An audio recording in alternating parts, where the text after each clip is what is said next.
জান্নাতুল বাকি মদিনার এক ঐতিহাসিক কবরস্থান, যাকে আরবিতে বাকিউল গারকাদ বলা হয়। এটি নবী করিম সাল্লাল্লাহু আলাইহি ওয়াসাল্লামের সময় থেকেই গুরুত্বপূর্ণ স্থান।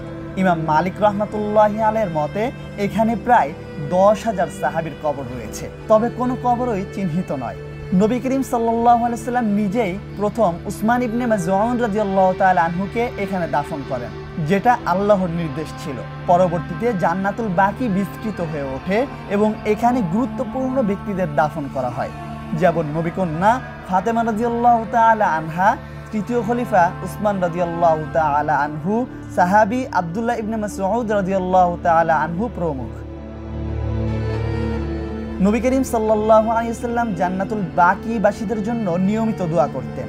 তিনি এক রাতে জান্নাতুল বাকিতে গিয়ে মৃতদের জন্য মাগফিরাতের দোয়া করেন, যা হাদিসে উল্লেখিত রয়েছে। বর্তমানে সৌদি সরকার জান্নাতুল বাকি সংস্কার করেছে এবং কবরস্থানের চারপাশে নিরাপত্তা ও পরিষ্কার পরিচ্ছন্নতা বজায় রাখা হয়।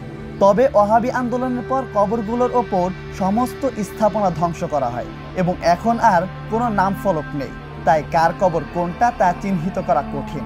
জান্নাতুল বাকি প্রতিদিন ফজর ও আসরের পর দর্শনার্থীদের জন্য খোলা থাকে।